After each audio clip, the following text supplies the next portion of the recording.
L'ADEME s'intéresse à l'acceptabilité et à la concertation des projets parce que ça devient un enjeu de plus en plus important dans les projets de méthanisation que l'on peut accompagner. Et dans ce cadre-là, on a organisé avec Biogaz Europe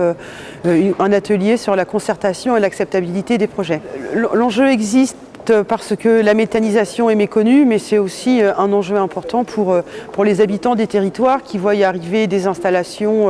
de taille importante, et que ce soit un projet de méthanisation ou un projet d'élevage à la ferme ou un projet industriel classique, ça suscite aussi des interrogations et des craintes, et il est important de faire preuve de pédagogie.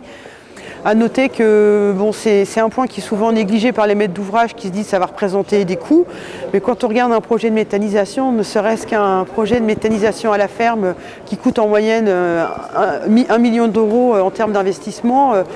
mettre des moyens sur l'animation, de la concertation et de la communication au niveau local pour un budget de l'ordre de 10 000 euros, 20 000 euros, c'est quand même des moyens très anecdotiques par rapport à l'enjeu que peut représenter le projet. À l'occasion de l'atelier, il y a eu des retours d'expérience de porteurs de projets. Un agriculteur basé à Saint-Brandan qui a eu des difficultés quand il a porté son projet, qui est un projet de méthanisation à la ferme, qui a été très fortement impacté par des projets de méthanisation qui se situaient dans les environs et qui avaient suscité de vives oppositions. Il a réussi à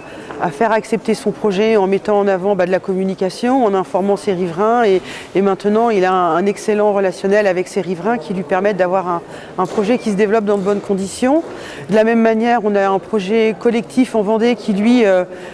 pesé l'enjeu de la communication dès le début dans le développement de son projet, parce qu'ils sont dans une zone très périurbaine et où les riverains sont très présents. Donc ils se sont fait accompagner par un bureau d'études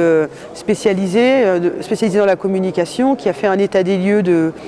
du territoire, de l'impact social que pouvait avoir le projet au niveau et social et territorial, et ce qui leur a permis d'avoir une communication plus ciblée et adaptée au public présent localement, et d'être très présent et d'avoir des beaux partenariats au niveau locaux.